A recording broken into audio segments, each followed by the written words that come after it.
Hello and welcome to Swing State. I'm your host, Mina Johl. Swing State is about resilience, learning, and growth too. Today's episode has two powerful features. One, a leader who inspires me personally, and an industry that sustains us every single day.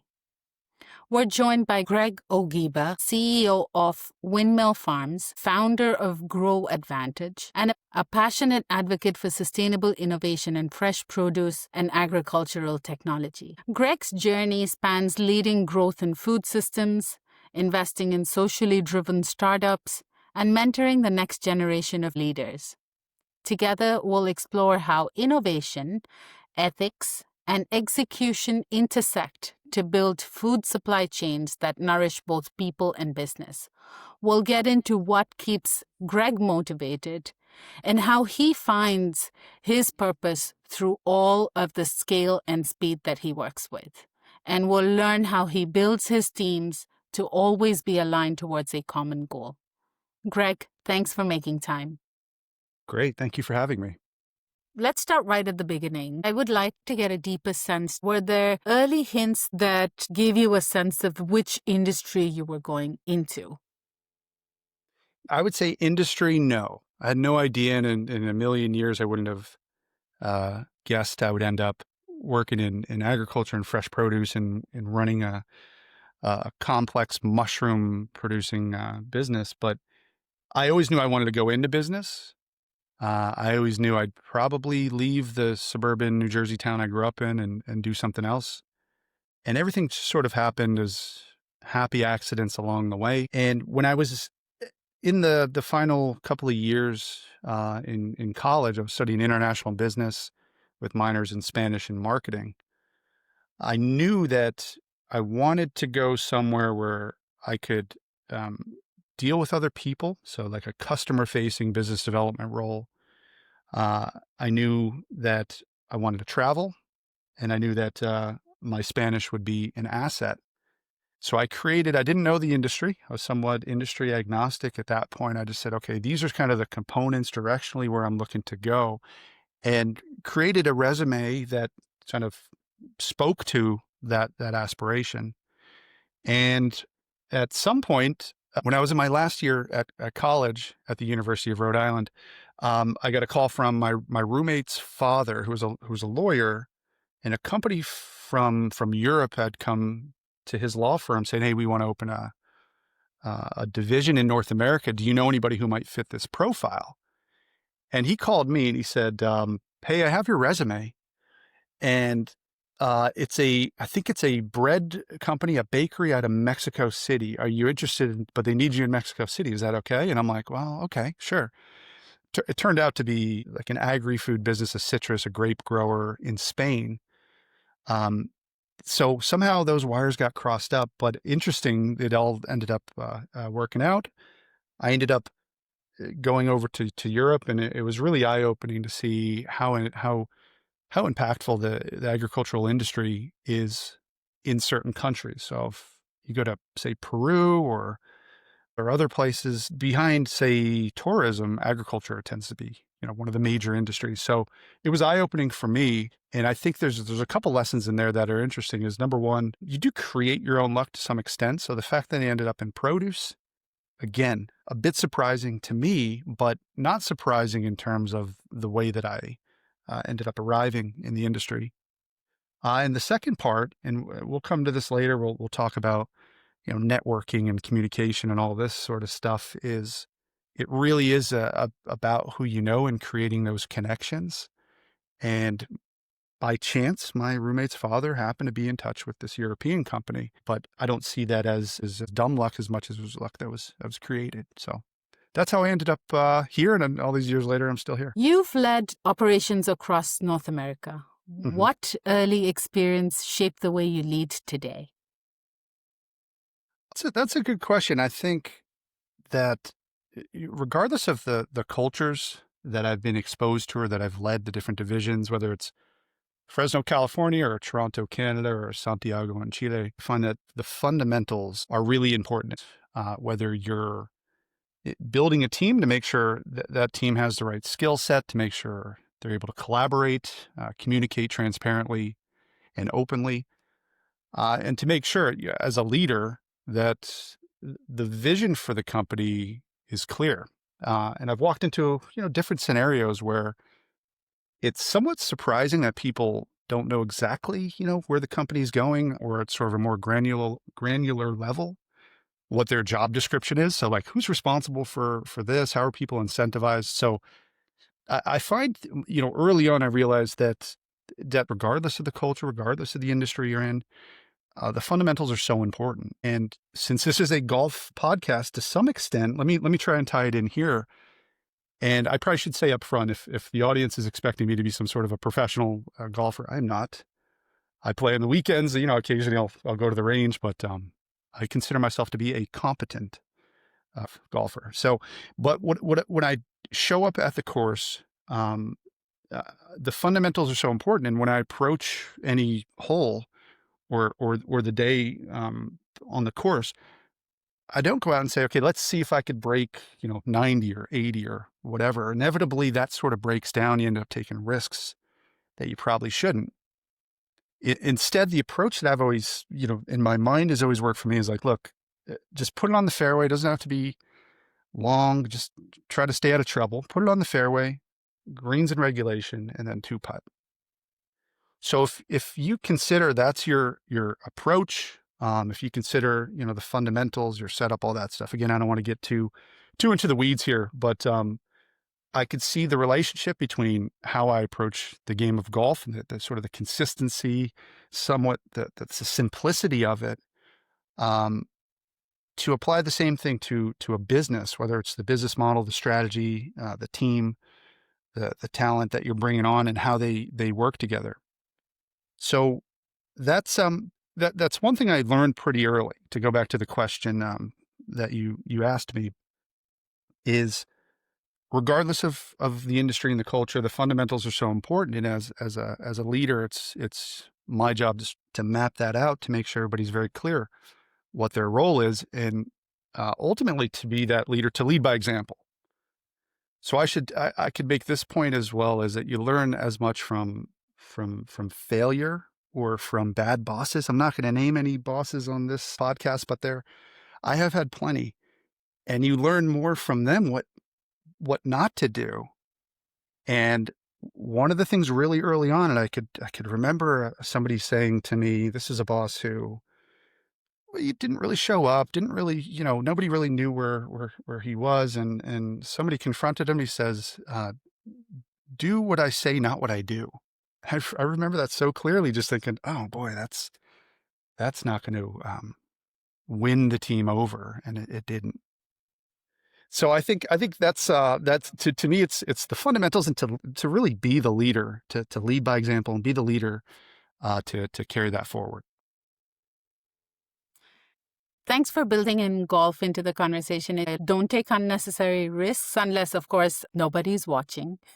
And it's the day I feel like taking some risk, but usually be aligned with like an overarching idea of, okay, I'm going to, if it's competitive, I got to do my best. So I'm not going to be stupid with the risks I take. But if it's not competitive and I'm playing casually with friends, then I might try some odd shots just to get the feel of them all over again. And business, to your point, is very similar. There are opportunities for you to weave in more of an approach where you've got more people tied into your strategic goals and intention or vision. And there are days where you can go out and innovate and ideate all on your own, and there's value in that. And from the time that I've spent walking around your facilities, both at Mike and Mike's and Windmill Farms, the one thing that has shown through is that you are a leader who walks the talk. There's one thing to be said about a leader who is fluent in speaking the right language with their team when they're walking around, or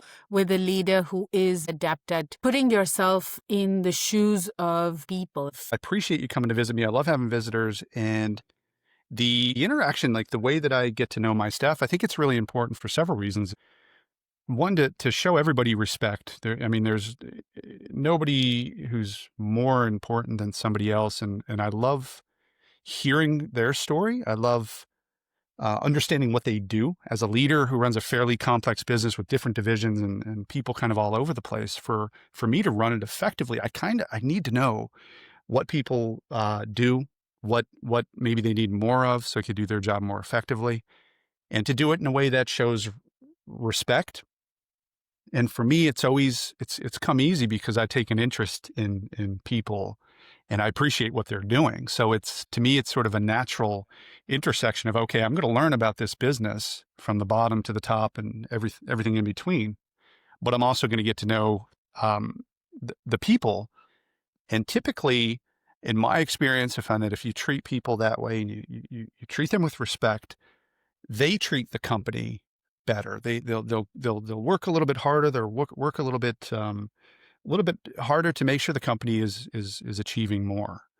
So I'm glad that you recognize that in the companies that you've come to visit.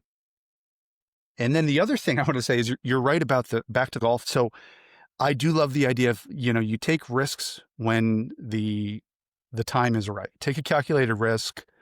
Maybe not something you're not going to take a 3-wood and go over the water when you should be laying up or something like that. But you could definitely go for the pin if you're kind of in the mood and you have enough sort of leeway to go for it. And if it's a mistake, that's fine. But I think that's really important to point out as a company, especially in the environment that we're in now, where there's just so much change, that the companies that innovate in a way that's smart and take calculated risks are the ones that are going to continue to move forward.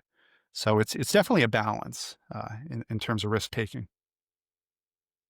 And this isn't on our content, but I'm really curious about if you see any difference in how the industry tends to operate in Canada and the US, just because of cultural and the way that people are. There are differences with that.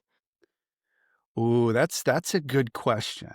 So in terms of the risk, like the differences between the US and Canada, it is different, but it also really depends on where you are. It's hard to actually make a statement that sort of broadly applies to both. I am a dual citizen, so I guess I could speak confidently. I'm an expert on the subject. And there are pockets of innovation, I would say, to an extent. Like if you look at Canada, what we do in terms of innovation for labor, like in the fresh food and the agricultural sector, we tend to be further ahead, closer to, I'd say, Europe in terms of automation and innovation than the US. And that tends to be a consequence or a result of differences in labor. Over the past few years, it's been easier to have the labor force in the US versus Canada, where it's a little bit more limited. So we're kind of forced to innovate to make sure we could produce efficiently with a smaller market and a more restricted labor force.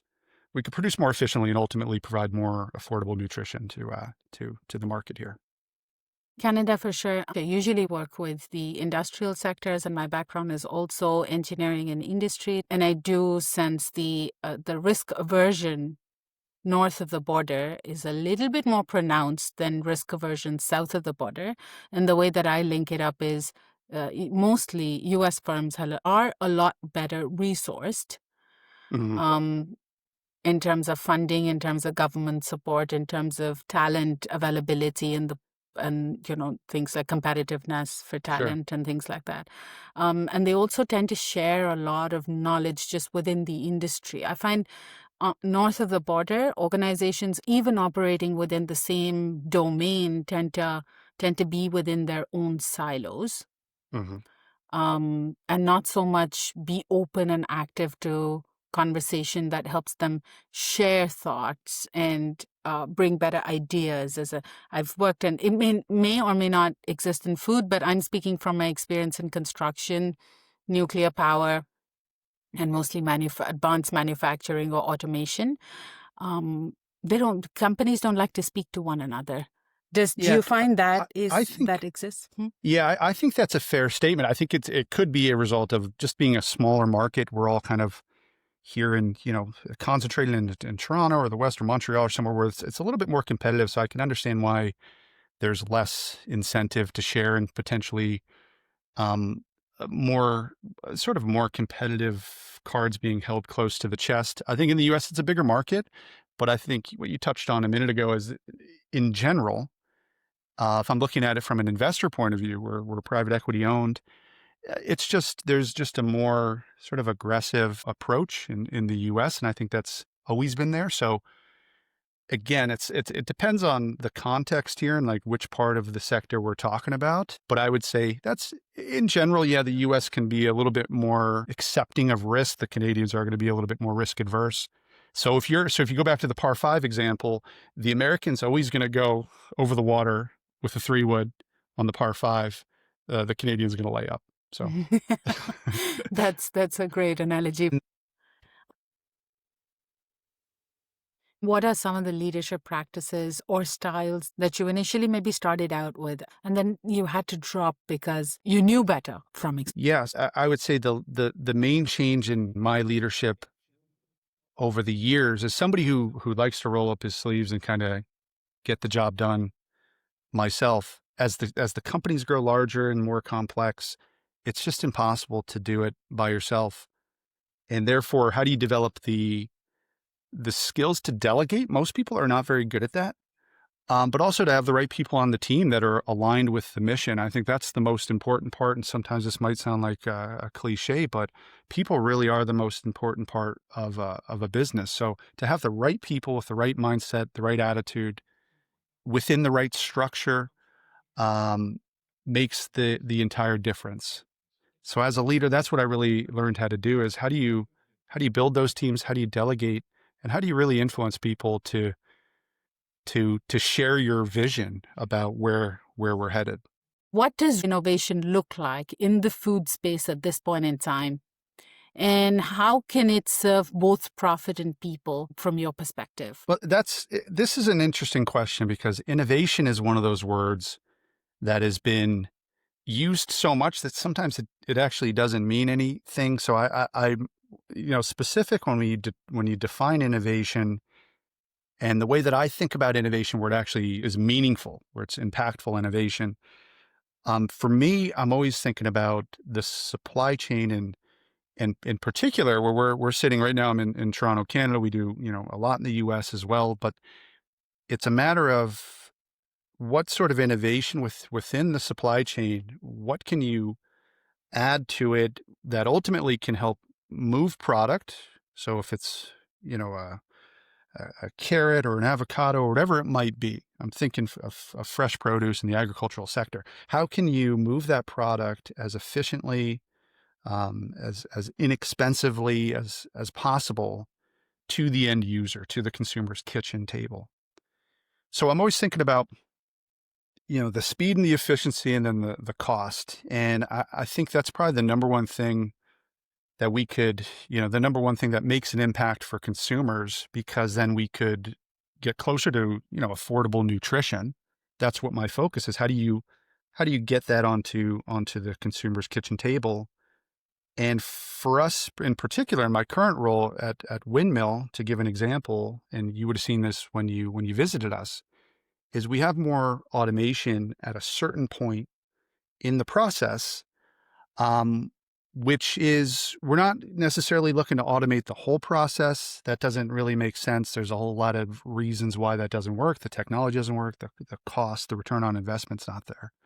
But there are certain areas where we said, okay, we could automate this step of the process.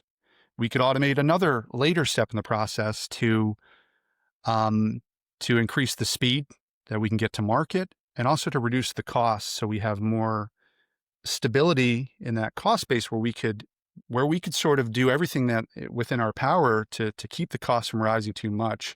And again, back to that idea of how do we keep healthy, fresh fruits and produce? How do we keep that affordable, and do our best to keep inflation from being the enemy here? So that's how I think about innovation. And the reason I said at the beginning is innovation kind of gets thrown around. Because if you don't have innovation at scale, I think it becomes difficult. In my previous role, we worked with a lot of smaller scale food companies that were innovative in that they had super sustainable packaging, or it was, fair trade and vegan and what have you. The issue becomes if it's not able to be done at scale, where the cost kind of just escalates too much, the consumer doesn't know, it needs to be affordable. You need to make it an affordable option. Again, that's kind of the two things when I think about innovation within the food and the ag tech sector, I'm thinking about what are the investments made in supply chain to increase the speed, efficiency, and keep the cost where it is, if not lower. And then the second part is how can you partner with companies to achieve that scale?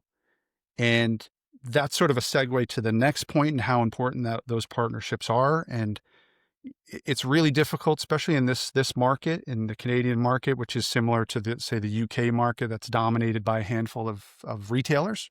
Some really, world-class retailers, but Sobeys, Loblaws, Metro, who am I missing? Walmart and Costco.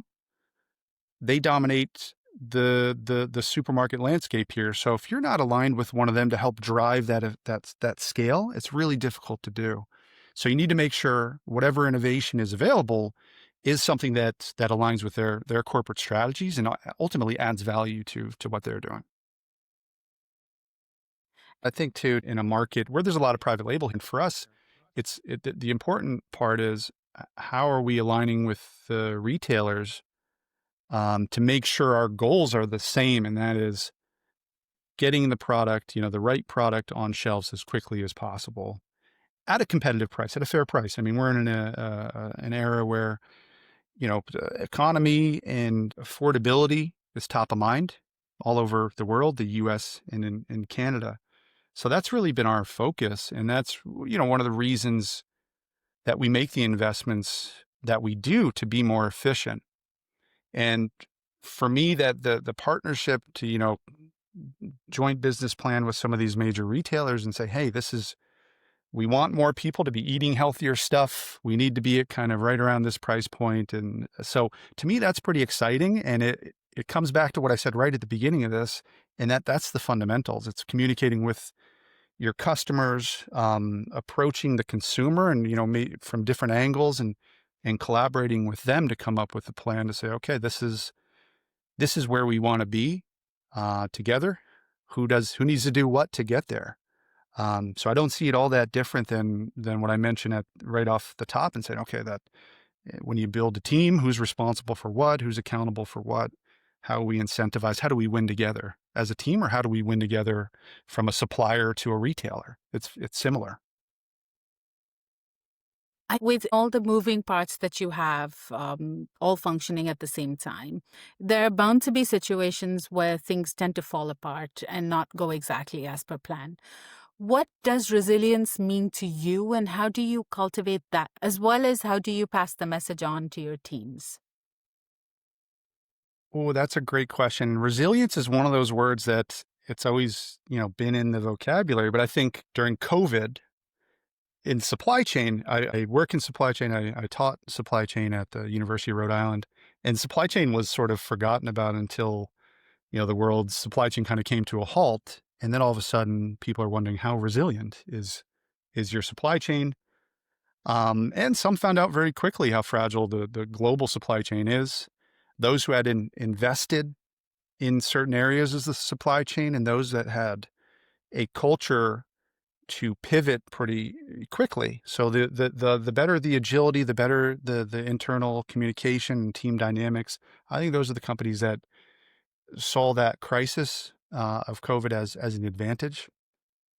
And I think it's something that really stuck with me coming out of COVID is ensuring that we don't take anything for granted because of how quickly things can turn. So we're willing to make investments where it makes sense, but we're always thinking about how do we pivot, how do we add on, here, how do we subtract there if we need to. And I think the agility, that's the key word, but also, as I said earlier, taking risks when the time is right. And the companies that were, had that mindset and saw the opportunity are the ones that can capitalize on that. So change is inevitable.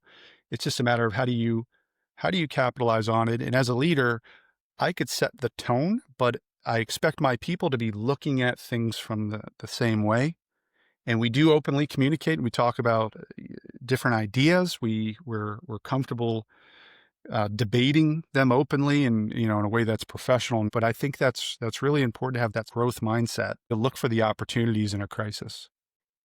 Private equity backed environments have a certain degree of stress that comes with just that business environment, and then you have to ensure the continuity of your products in order to ensure the continuity of the business. That's hands full from my perspective. But then you also teach supply chain at the University of Rhode Island, you mentioned. I want to ask you what you think is missing in the classroom, and what is your particular advice to students when you step in there? Ooh, I think this is a question for an entirely for a whole podcast episode. But I would say it's different, and what's unique about this for me is it's a privilege and an honor to be able to teach at my alma mater. So literally teaching in the same classrooms that I did where I sat as a student over 20 years ago.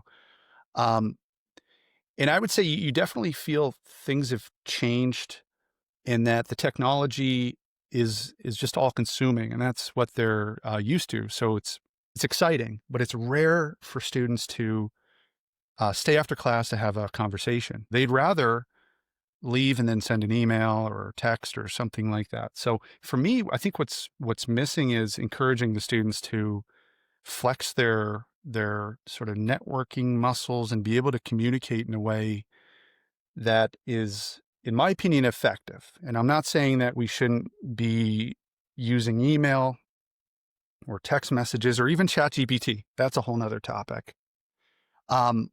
But I think there's something to be said if you're asking me what I've seen missing from the classroom. I think it's that ability to communicate effectively and to get up in front of the class and communicate your position on an issue. And they can do it. It's just there needs some encouragement. It's just been easy to avoid it with the technology that's available. And that's what practice makes better. We all know that communication, leadership, decision making, critical thinking, risk taking, these are all skills that get sharpened only when you practice them and you're able to take the risks, take the courage to go through with that risk, and then sit with failure just as long as you can sit with success, maybe even longer. As somebody who is in the industry and in teaching, you're probably even more of an inspiration to the students because of that relatability. I was having a conversation at the Niagara School District Board, and they basically said students through COVID just missed out on 2, if not more, years of social interaction that was so crucial to their stage of development. That time and that impact, we're probably never going to be able to undo. And I think with my students, it is really the most important thing is you mentioned the fact that I come from the business world, that I'm a practitioner, not an academic. That's really valuable. And I put myself back in that seat. And I think, if I'm going to go into business, I would love to learn from somebody has all the bumps and bruises and scars and experiences to share. And that's what I try to do. I said, look, here's a textbook. I teach business to business marketing as well, supply chain, but mostly business to business marketing. And I said, if you look at the glossary, there's 200 terms for marketing. But I said, I don't think I've ever heard, 120 of these. So we're not going to use it. I really want them to be focused on skills that they're going to need to be prepared for the real world. And I say, look, you can't avoid this. You're going to have to be an effective communicator. Even if you're uncomfortable with it now, it'll take time, but, join Toastmasters or start speaking here and there. You build the confidence over time, but it is such a valuable, transferable, soft skill that combined with whatever else you're studying, that's how you're going to be able to navigate a career successfully.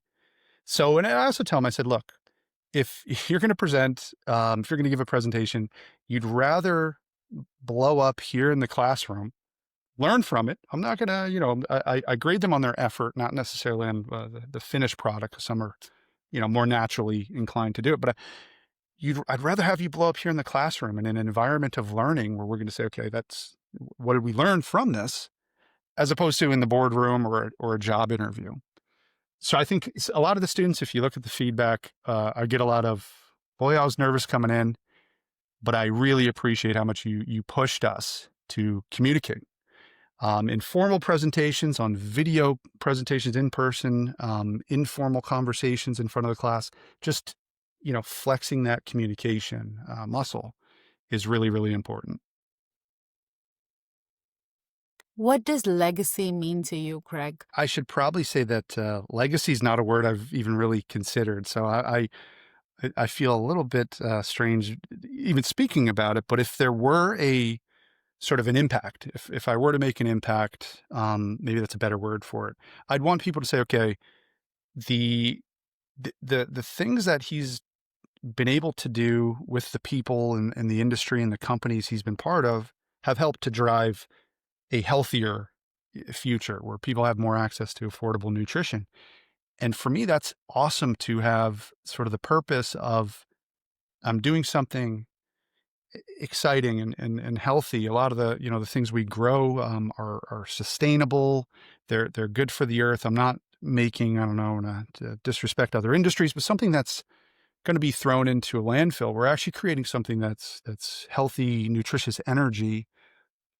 So for me, that's exciting. And it's also a pretty good business model because once you kind of figure it out, easier said than done, but it's, the income regenerates itself again, much, much more difficult than that. Mother Nature and all these other factors have something to say about it. But I love it in terms of the purpose, that what gets me out of bed in the morning. But I also love the fact that as a business model, it's super interesting and quite exciting to watch crops grow. And mushrooms are pretty short cycles, so like we're just constantly producing mushrooms. So I would hope my impact in the food sector is okay. He's done things to help really drive the healthy consumption of fruits and vegetables in the U.S. and Canada. And for my students, I hope that they would look back and say, well, he influenced me to speak up, to be myself, and to really become that business leader that I know I could be. It's just I need a little bit of confidence and a little bit of a push to get on track. Greg, thank you for sharing your insights on value-based leadership, the importance of judgment, and the power of walking the talk, not just for our own growth, but for the teams and organizations we lead. Until next time, keep learning, keep leading, and keep walking the talk.